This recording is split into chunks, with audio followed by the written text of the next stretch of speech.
بسم اللہ الرحمن الرحیم۔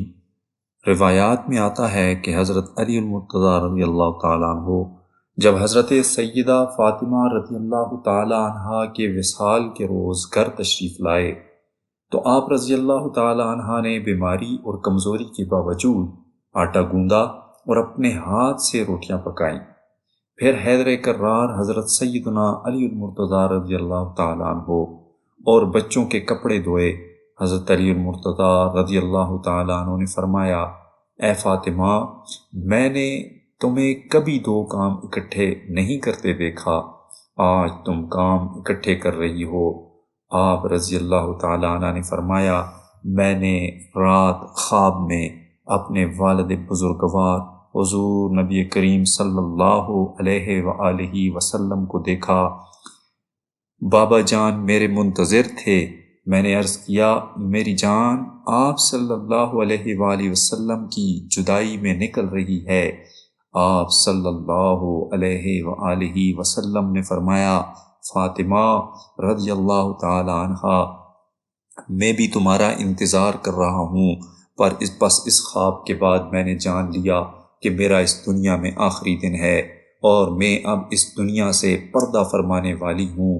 میں نے یہ روٹیاں اس لیے پکائی ہیں کہ کل جب آپ رضی اللہ تعالیٰ عنہ میرے غم میں مبتلا ہوں تو میرے بچے بھوکے نہ رہیں، اور کپڑے اس لیے دھوئے ہیں کہ میرے بعد جانے کون کپڑے دھوئے۔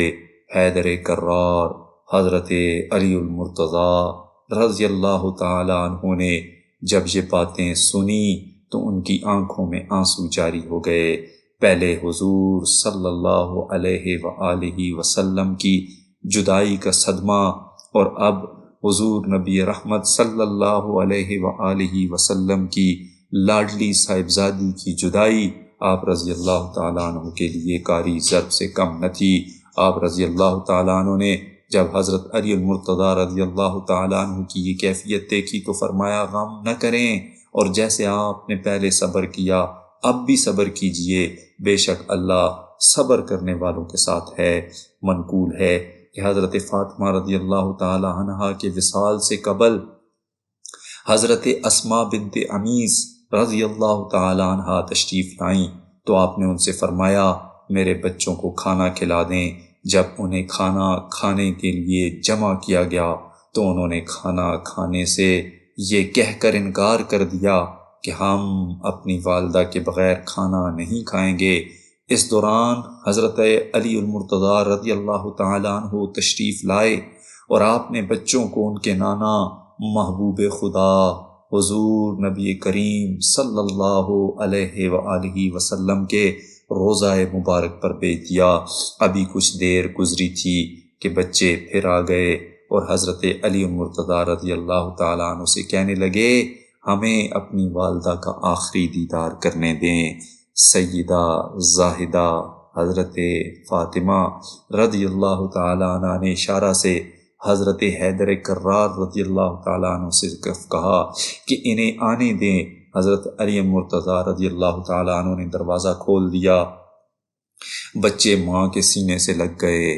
آپ رضی اللہ تعالیٰ عنہ نے انہیں پیار کیا اور پھر حضور نبی کریم صلی اللہ علیہ وآلہ وسلم کے روضہ اطہر پر بھیج دیا۔ بچوں کے جانے کے بعد حضرت فاطمہ رضی اللہ تعالیٰ عنہ نے حضرت سیدہ ام سلمہ رضی اللہ تعالیٰ عنہ سے، جو کہ اس وقت آپ کے پاس موجود تھیں، ان سے کہا، والدہ میرے غسل کے لیے پانی کا انتظام کر لیں تاکہ میں غسل کر سکوں۔ ام المؤمنین حضرت ام سلمہ رضی اللہ تعالیٰ عنہ نے پانی کا انتظام کر دیا۔ سیدہ فاطمہ رضی اللہ تعالیٰ عنہ نے غسل کیا۔ غسل کرنے کے بعد صاف ستھرے کپڑے پہنے اور قبلہ روح ہو کر لیٹ گئیں۔ قبلہ روح ہو کر لیٹنے کے بعد آپ رضی اللہ تعالیٰ عنہ نے حضرت اسماء بنت عمیس رضی اللہ تعالیٰ عنہ سے فرمایا کہ حضور نبی کریم صلی اللہ علیہ وآلہ وسلم کے وصال کے وقت حضرت جبرائیل امین رضی اللہ تعالیٰ عنہ جسد اطہر کے لیے جنت سے خوشبو لائے تھے، جس کے آپ صلی اللہ علیہ وآلہ وسلم نے 3 حصے کیے تھے، ان میں سے 2 مجھے عنایت فرمائے، تم اس میں سے ایک حصہ لے آؤ اور دوسرا حصہ ابو الحسن رضی اللہ تعالیٰ عنہ کے لیے سنبھال کر رکھ دو۔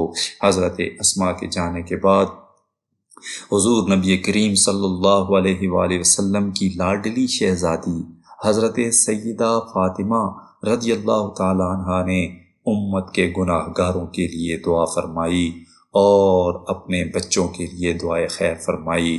پھر آپ رضی اللہ تعالیٰ عنہ نے کلمہ پڑھا اور اپنی جان آفریں کے سپرد کر دی۔ اِنَّ لِلَّهِ وَإِنَّا إِلَيْهِ راجعون۔